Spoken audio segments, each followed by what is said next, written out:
Si hay una palabra que puede definir al Medio Oriente es inestabilidad o volatilidad, en hebreo, balagán. Pero comencemos tratando de definir qué es el Medio Oriente. El nombre es totalmente autoritario y denota la etnocentricidad de los europeos a la hora de fijar los nombres. Se trata de la zona que se ubica entre el Lejano Oriente, muy atractivo para los ingleses, y Europa. Allí en la mitad se ubicaba el Medio Oriente. Formalmente, el nombre fue instaurado por primera vez por el estratega británico Alfred Thayer Mahan en 1902, quien consideró en un artículo en el diario británico National Review el área alrededor del Golfo Pérsico como Oriente Medio, afirmando que, después del Canal de Suez, era el territorio más importante para que Gran Bretaña pudiera controlar el avance ruso hacia la India.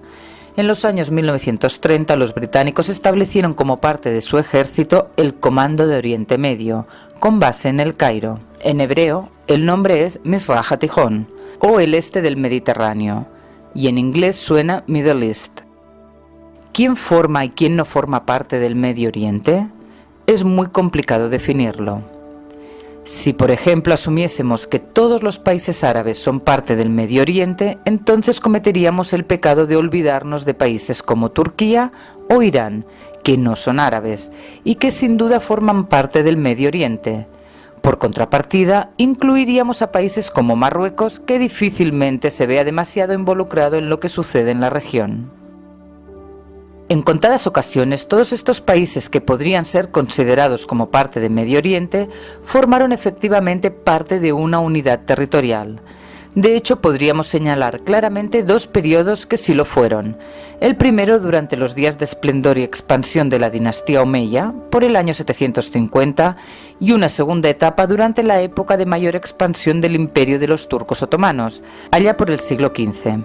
Existe cierta idealización sobre estos periodos, en donde un solo califa o sultán gobernaba todo el territorio, aunque concretamente hablamos de periodos cortos de tiempo. La siguiente definición es un tanto arbitraria y dividirá al Medio Oriente en tres zonas: el núcleo, la periferia cercana y la periferia lejana, de acuerdo a la implicación de los países en los procesos centrales que se desarrollan en la zona. En el núcleo del Medio Oriente encontramos a todos los países que son parte integral y directa de las tensiones regionales y que se influyen los unos a los otros como una unidad geopolítica. Estos países son Arabia Saudita, Bahrein, Emiratos Árabes Unidos, Israel, Egipto, Jordania, los territorios palestinos, Líbano, Siria, Irán, Irak y quizás Qatar, en especial en días en los que los cataríes han fomentado y subvencionado al radicalismo islamista. Turquía durante años anhelaba no formar parte de este grupo. Al fundarse la nueva República Turca en 1923, liderada por Mustafa Kemal Atatürk, los militares laicos que la dirigían soñaban con erradicar el retraso provocado por la religión en sus sociedades. Deseaban un Estado laico en donde fuese el ejército y la justicia quienes protegiesen la laicidad en todos los ámbitos de la vida. El sueño de Turquía durante años fue ser aceptada como parte de la Unión Europea.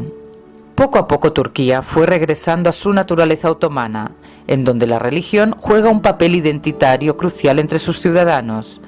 El arribo al poder de Recep Tayyip Erdoğan y su Partido Islámico de la Justicia y el Desarrollo, primero en la Intendencia de Estambul y más tarde en la presidencia en 2002, provocó un vuelco ideológico. El ideólogo de dicho cambio fue el actual primer ministro turco Ahmet Davutoglu, quien elaboró las premisas del neotomanismo, aspirando a liderar a los sunitas, a los musulmanes y a todo el Medio Oriente. No en vano vemos a Turquía dando cobijo a líderes del terrorista sunita palestino Hamás, organizando y apoyando flotillas pro-terror e impulsando una clara política anti-israelí, cuando en el pasado Israel era un aliado de Turquía.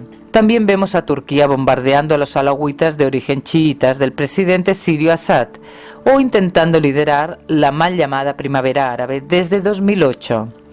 Por lo tanto, hoy Turquía forma parte del núcleo del Medio Oriente, mientras que cuando era gobernada por laicos o militares se ubicaba más en las periferias. Otro caso es el de Pakistán. Este país ha tenido conflictos serios con India y supuestamente debería estar más preocupada por lo que sucede a su sureste que a su oeste. Sin embargo, las fuerzas yihadistas de Al-Qaeda y otros han penetrado en focos de poder importantes, como el espionaje pakistaní. No sería descabellado constatar en el futuro que Pakistán ha sufrido algún tipo de golpe de Estado o electoral que llevase al poder a radicales islámicos. Teniendo en cuenta que Pakistán, un país sunita con una minoría enorme chiita, posee muchas cabezas nucleares, podría transformarse en un problema central y nuclear en el núcleo del Medio Oriente. Los países periféricos cercanos podrían ser los Emiratos del Golfo, Kuwait, Afganistán y en especial Libia, que durante la primavera árabe intentaba no caer en manos de los islamistas de ISIS. En este grupo podríamos introducir a Sudán o a Yemen y su guerra entre hutíes chiitas y sus enemigos sunitas. En la periferia lejana señalaríamos a Argelia, Túnez, Marruecos y quizás Nigeria, y del otro frente podríamos incluir al actual Pakistán.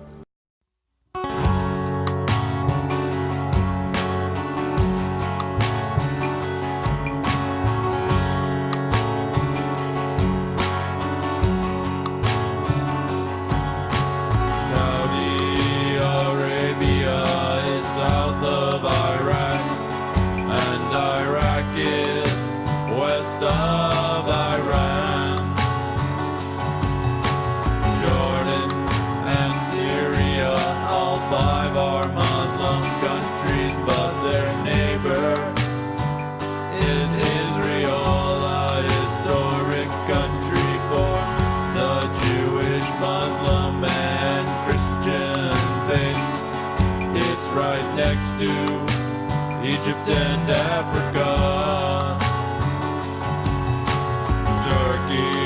Across the Mediterranean, yes, we call it the Middle East. Yes, we call it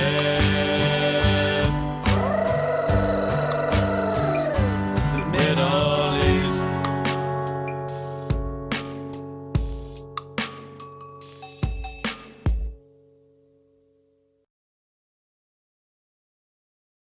La mayoría de los estados del Medio Oriente podrían ser calificados como estados fracasados, estados que no cumplen con los servicios básicos que se espera de un gobierno, cierta dosis de efectividad y protección ante amenazas internas y externas.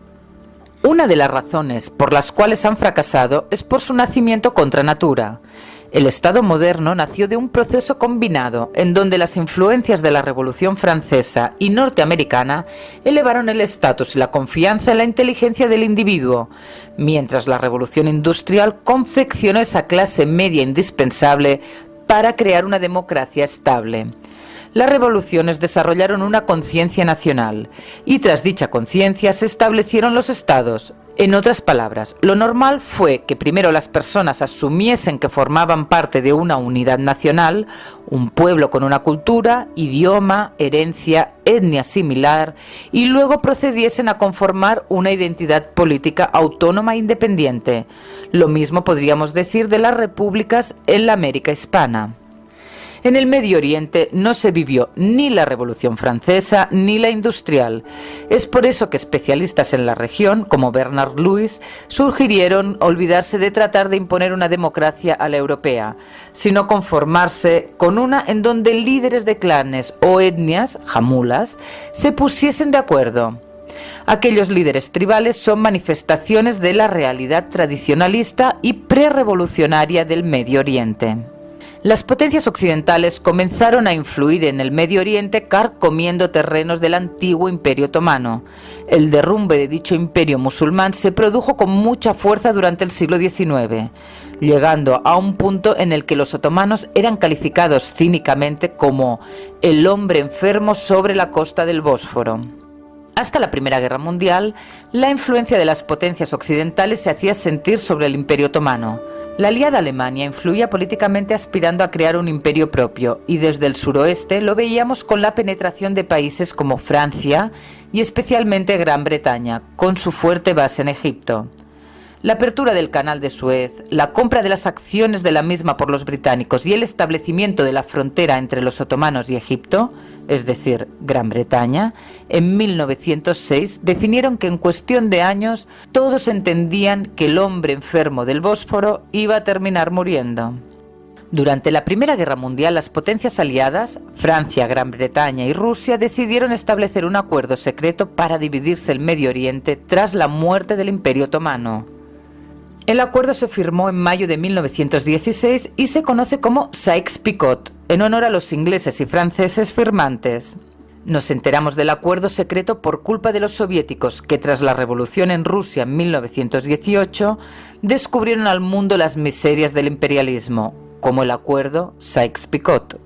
Según el acuerdo Sykes-Picot, Inglaterra tendría control directo o zona de influencia en una línea que iba desde Akko, en lo que hoy es Israel, hasta el Golfo Pérsico, incluyendo a una Israel que buena parte de ella sería zona internacional. Los franceses se quedaban con Siria, que incluía al Líbano y al sur de Turquía. Los rusos dominarían la zona armenia.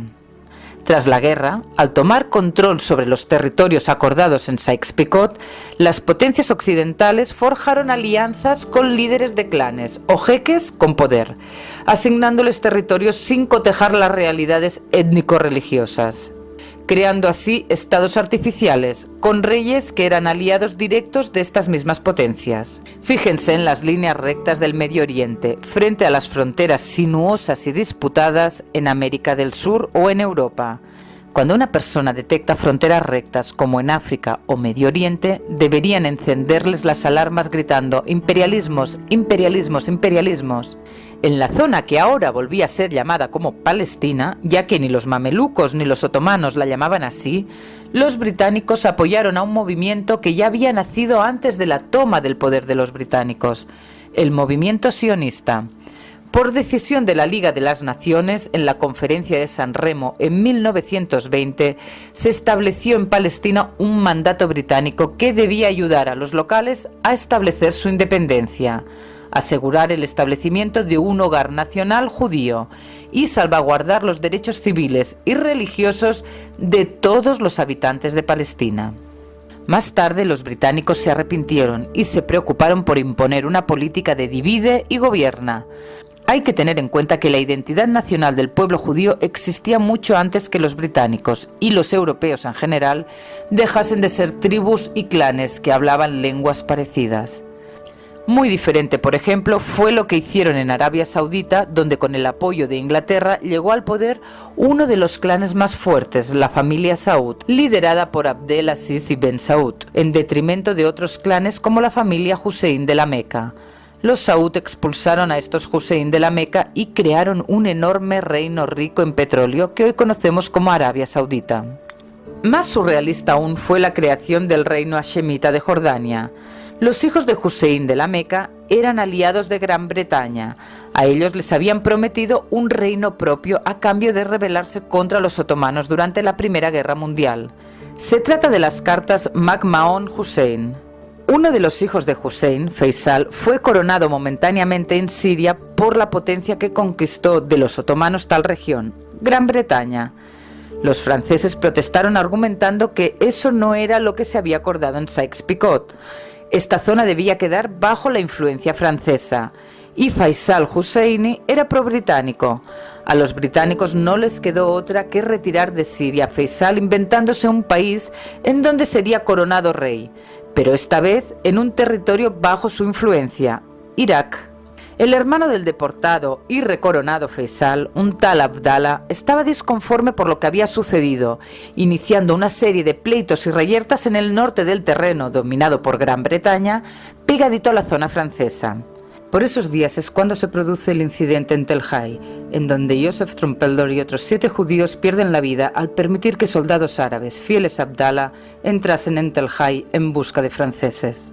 Para calmar al bueno de Abdallah, los británicos partieron Palestina en 1922, creando otro reino pro-británico, Jordania, liderado por Abdallah, y hoy por su bisnieto Abdallah II, el rey de Jordania. Así de fácil. En resumen, primero escogieron un aliado jefe de clan, luego le fijaron las fronteras Y por último le anunciaron a todos los que vivían dentro de un territorio que a partir de ahora eran iraquíes, jordanos, sirios o cubaitíes.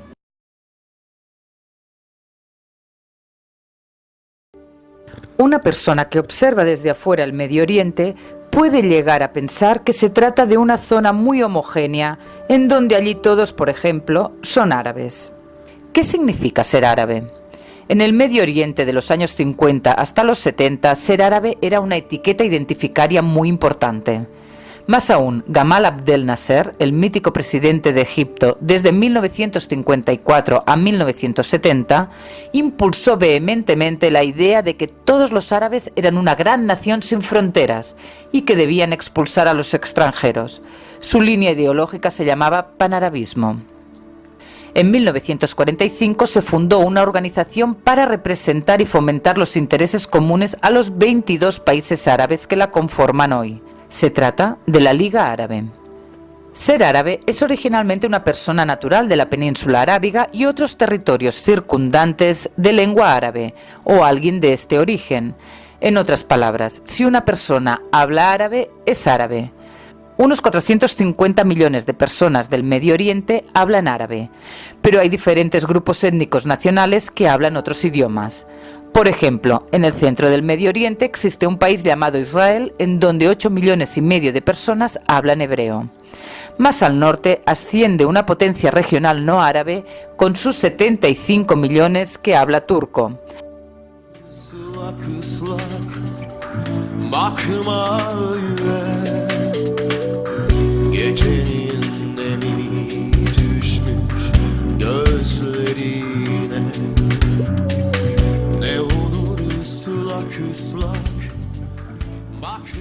Al este vemos otro país con 80 millones de personas que hablan un idioma indoeuropeo conocido como farsi o persa. Se trata de Irán. Por último, vemos al pueblo kurdo. Unos 60 millones de personas que se expresan en el idioma kurdo, que es de origen indoeuropeo también.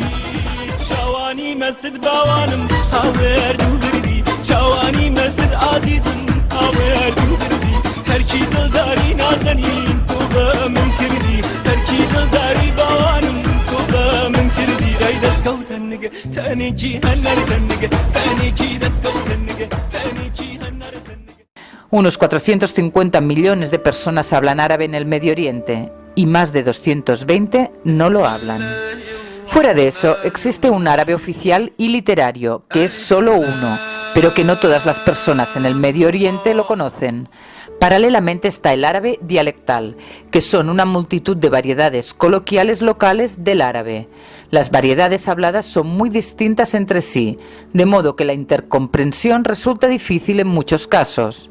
Las mayores diferencias se dan entre los dialectos orientales o mashrequíes y occidentales o magrebíes.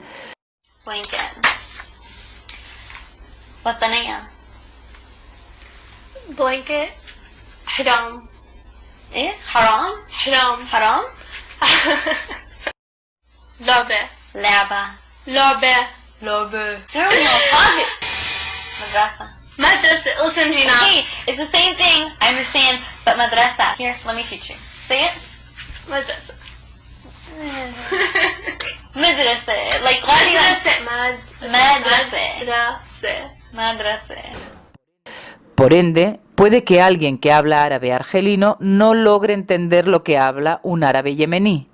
En la actualidad, el árabe egipcio, dialecto oriental con algunos rasgos magrebíes, exportado a todo el mundo árabe a través de grandes cantidades de películas, series de televisión y canciones, suele ser comprendido por las personas del Medio Oriente.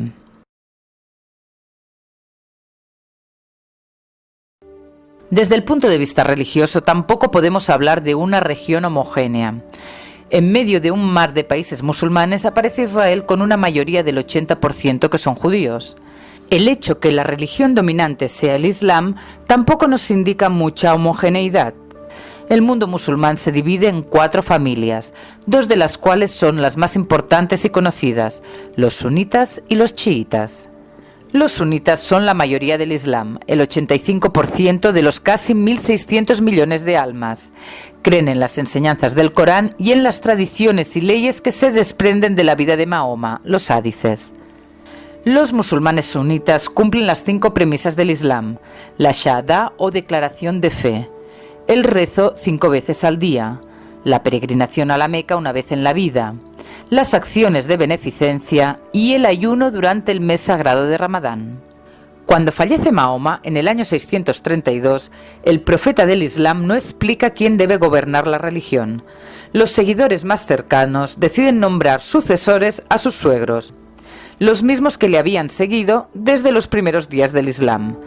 Tras Mahoma es nombrado califa Abu Bakr, el padre de la tercera mujer de Mahoma, Aisha, que mantiene a las tribus unidas. Luego gobierna Omar, que expande y conquista buena parte del Medio Oriente. Es reemplazado por Othman, que ordena escribir formalmente las revelaciones y enseñanzas a Mahoma en un libro, el Corán. El cuarto califa, tras Abu Bakr, Omar y Othman, es el primo de Mahoma y esposo de su hija Fátima, Ali ben Talib. Estos 4 califas pertenecían a la tribu madre de Mahoma, la tribu de Quraysh. Aquellas personas que consideran que el líder del Islam tiene que ser descendiente de la tribu de Quraysh y que creen también en las enseñanzas de los primeros 4 califas ortodoxos o Rashidun se conocen como tradicionalistas o sunitas. Desde el momento que muere Mahoma, un grupo de fieles exige nombrar califa a la sangre de Mahoma, representada en el primo y yerno de Mahoma, Ali ben Talib.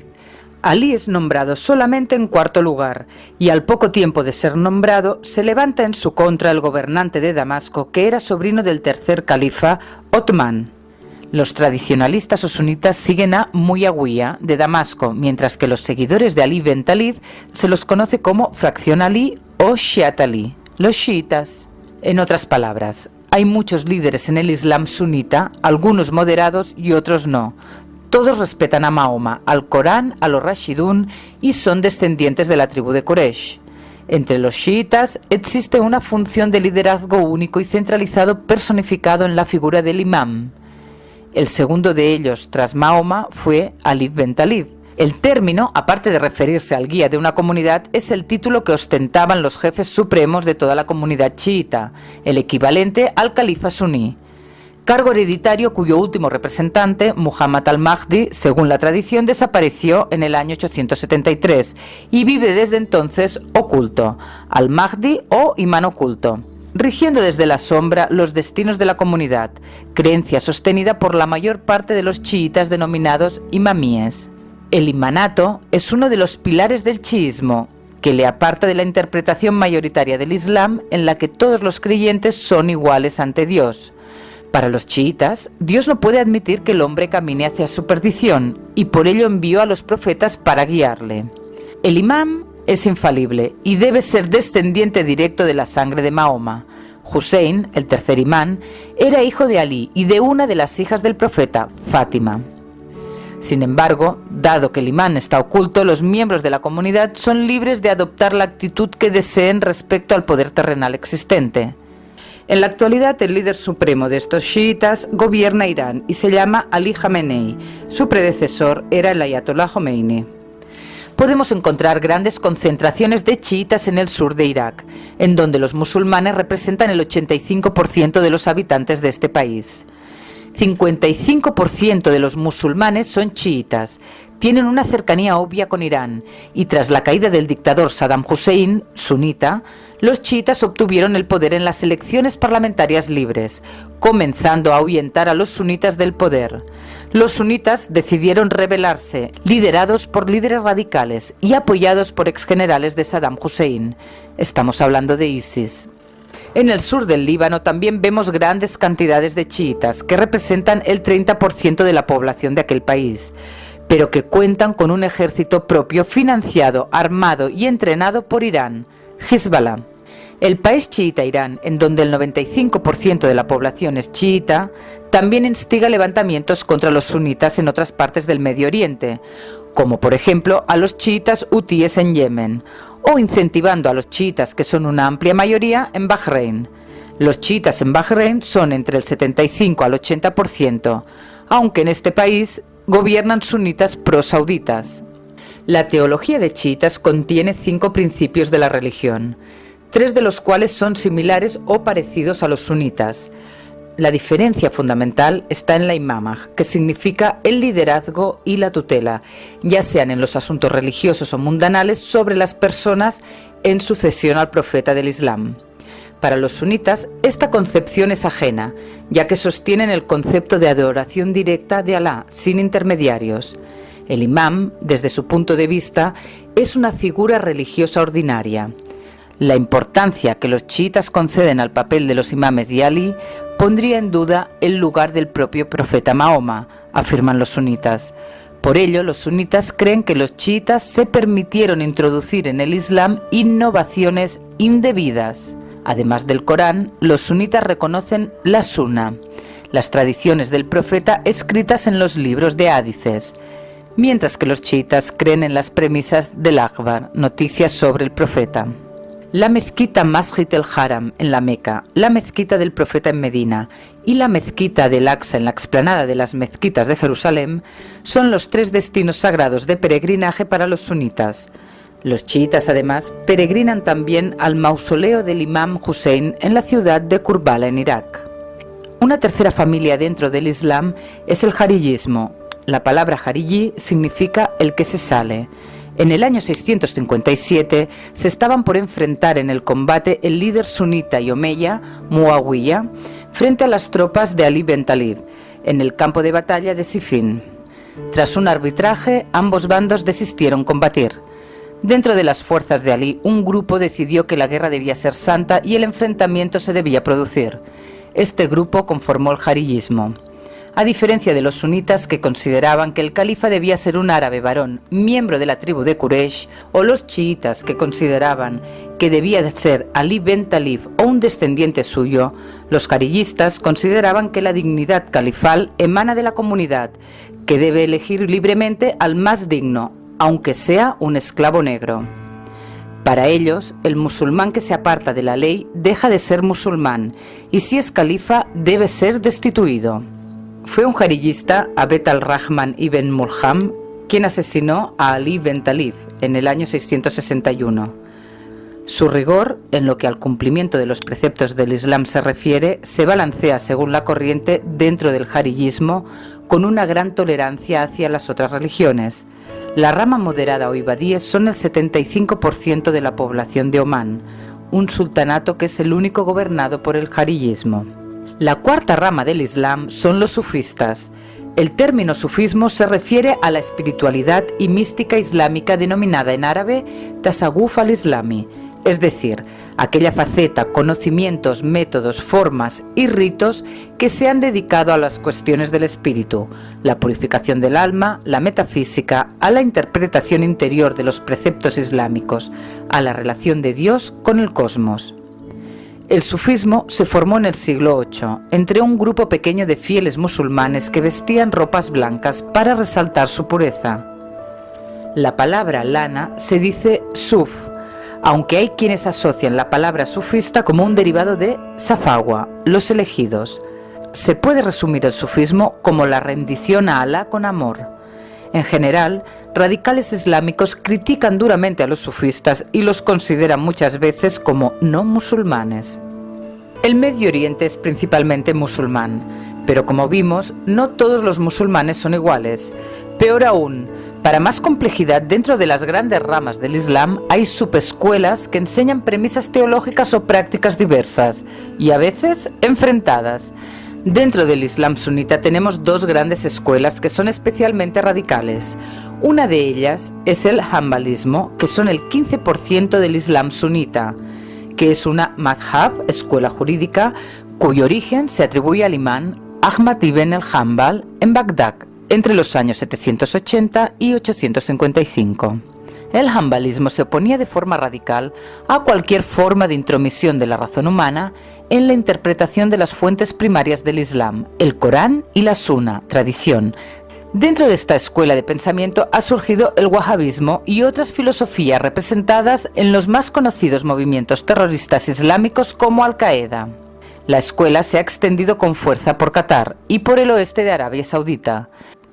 En reiteradas ocasiones se acusa a la cadena de televisión más importante del mundo islámico, Al Jazeera, de ser especialmente amable al tratar con el islamismo radical. Los hanbalistas afirman que el islam más puro es el que se impuso en la Meca. La otra escuela radical son los malequitas. Esta escuela o madhab es la predominante en el Magreb y es seguida aproximadamente por el 15% de los sunitas. Fue una escuela fundada por Malik ibn Anas, el imam en Medina. Ellos siguen las prácticas seguidas por los habitantes de Medina como fuentes de jurisprudencia, fiqh. Otra característica del enfoque malikí es su flexibilidad regional. Las normas se ajustan a las diferentes situaciones de cada país. Es por eso que se aplica con éxito en tantos países diferentes. Por estas regiones han extendido sus acciones Al-Qaeda del Magreb. Las otras dos escuelas dentro del Islam sunita son los shafitas y los hanafitas, que suelen ser considerados más moderados. No solamente que el Medio Oriente no es homogéneo desde el punto de vista religioso. Muchas veces, durante largos periodos de tiempo, en la era moderna, minorías étnico-religiosas han gobernado a mayorías. Por ejemplo, cuando el sunita Saddam Hussein gobernaba sobre la mayoría chiita, o cuando en la actualidad el alawita Bashar al-Assad gobierna a la mayoría sunita. Estas cosas, sin lugar a dudas, han provocado inestabilidad.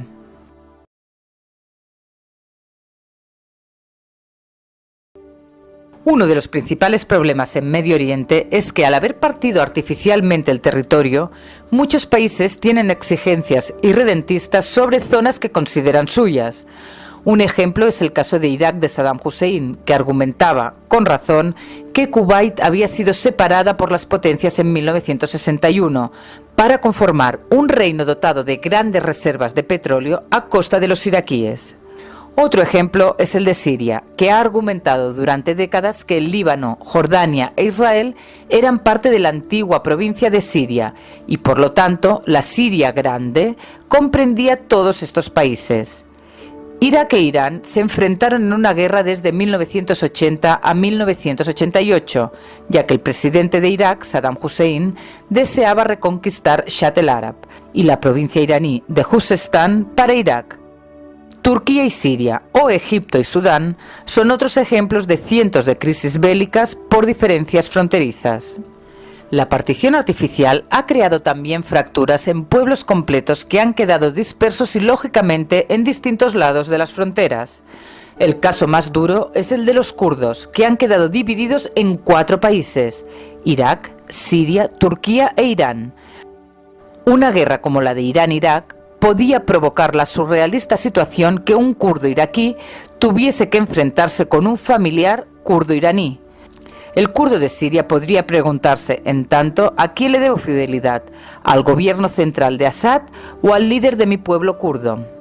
El segundo gran problema que provoca inestabilidad en Medio Oriente es que minorías étnico-religiosas gobiernan a mayorías. Veamos 2 ejemplos. El primero es el del Líbano. Resulta que los franceses identificaron que en las montañas de Beirut vivían una importante comunidad de cristianos maronitas, con los que tenían afinidad. La idea francesa era crear un país pro-occidental anexando a provincias de los alrededores, dejando a todos estos territorios separados de Siria. El Líbano recibió su independencia en el año 1943.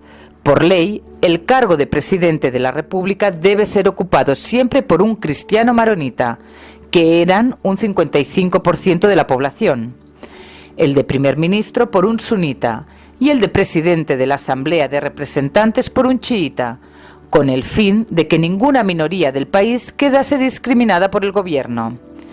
Con el correr de los años, los musulmanes tuvieron más hijos y los cristianos emigraron y tuvieron menos familia. Siendo así, en la mitad de los años 70 explotó la guerra civil étnica entre los musulmanes sunitas y los cristianos, imponiéndose finalmente los musulmanes. En los últimos años, los musulmanes chiitas se han impuesto por su poder militar ante los musulmanes sunitas, gobernando de facto en el país de los cedros. En la actualidad se calcula que la población libanesa es 35% sunita, 30% chiita, 30% cristiano maronita y el resto son drusos o armenios, aunque actualmente el que gobierna es la minoría chiita con su brazo armado Hezbollah. Esta es una receta segura para largos conflictos. Otro ejemplo es el de Siria. El poder en Siria lo detentan los alawitas. Bashar el-Assad es alawita. Los alawitas son una rama del Islam chiita y su escuela de jurisprudencia en el Islam es aquella fundada por el sexto imán, Jafar as-Sadiq. El alawismo cree en la llegada del Mesías, al-Mahdi, el 12º imán, al igual que el chiismo, con el cual comparte algunas prácticas y creencias. Son la mayoría de Siria y entre los sirios de Turquía. Durante años los chiitas tradicionales afirmaban que los alawitas no eran parte del chiismo. Sin embargo, desde hace años son los iraníes chiitas los que apoyan activamente a Assad y a los alawitas, que son entre el 11 al 13% de la población. Más de un 60% de los sirios son sunitas, un 10% son cristianos y otros tantos son kurdos. De esta forma se puede comprender la guerra entre los sunitas de ISIS o Jabhat al-Nusra contra el alawita Assad, que es apoyado no solo por Irán, sino también por el ejército regional chiita Hezbollah.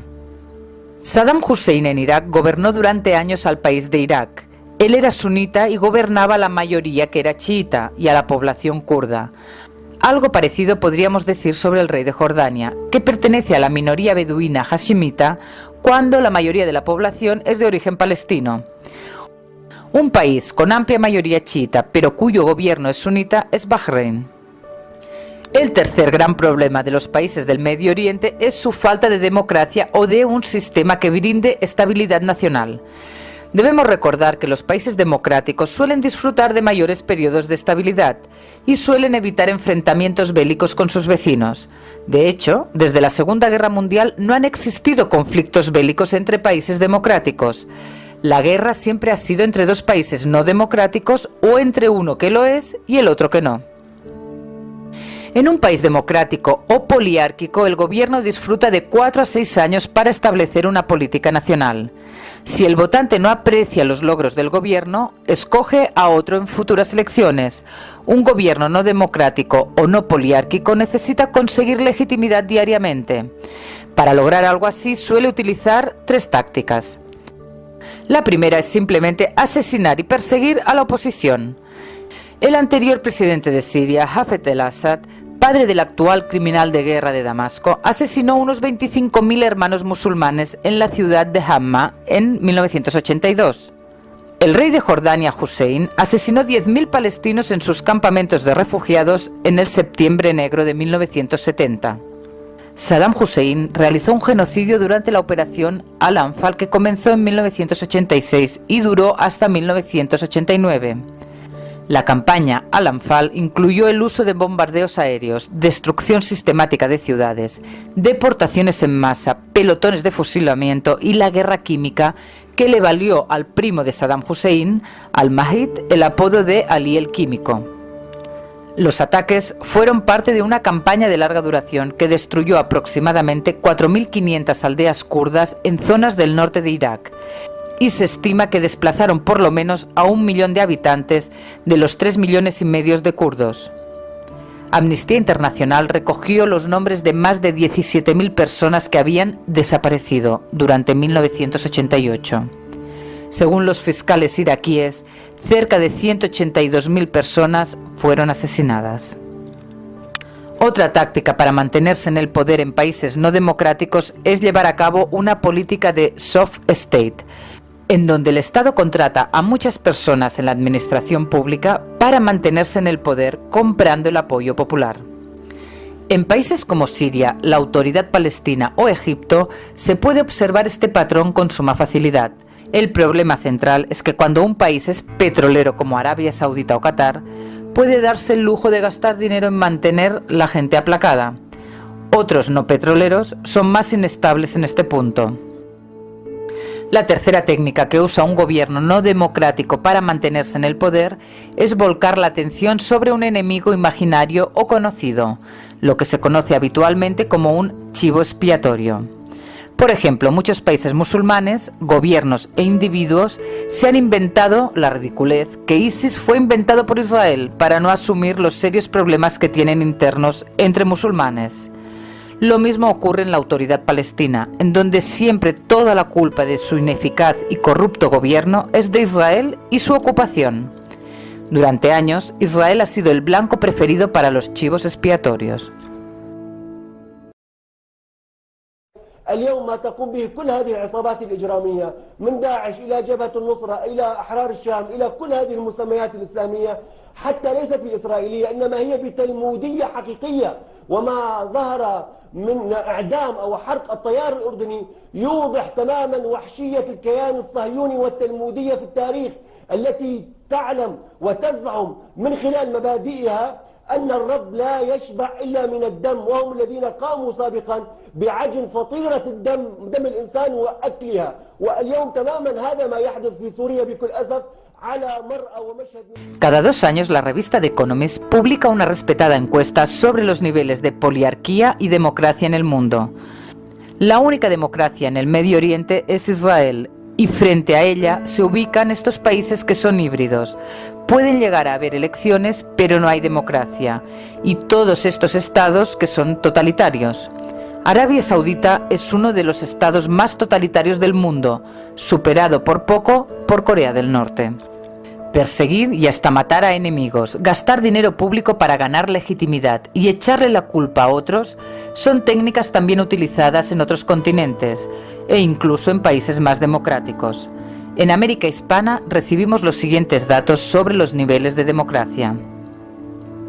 En resumen, los países del Medio Oriente han sido creados artificialmente, sin homogeneidad étnica, lingüística, religiosa, con problemas fronterizos, gobiernos de minorías sobre mayorías y falta de democracia.